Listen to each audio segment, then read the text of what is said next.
أهلاً بيكم في قناتي كوكوت شريفة.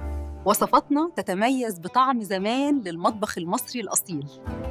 كفتة مشوية بإتقان على طبق التقديم الفاخر، مزينة بالبقدونس الطازج وصوص الطحين الغني.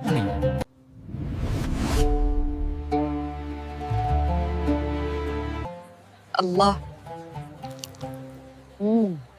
على الطعم الشرقي الأصيل. والآن نقدم لكم طريقة عمل كفتة الحاتي بالطعم المصري الأصيل.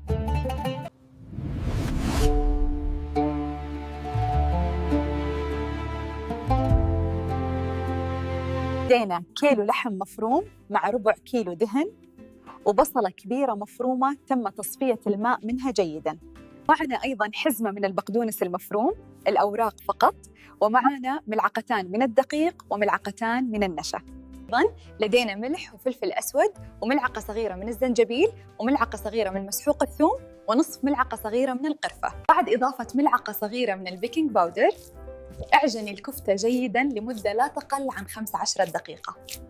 ضيف القليل من الزيت لماء البصل ونشكل الكفتة ونرتبها في الصينية بهذا الشكل. الكفتة في فرن سخن على درجة حرارة 200 والمروحة شغالة، وبعد 10 دقائق نشعل الشواية للتسوية الجديدة. بعد حوالي نصف ساعة نخرج الكفتة من الفرن ونقدمها ساخنة. بالصحة والهنا. كفتة مشوية بإتقان على طبق التقديم الفاخر، مزينة بالبقدونس الطازج وصوص الطحين الغني.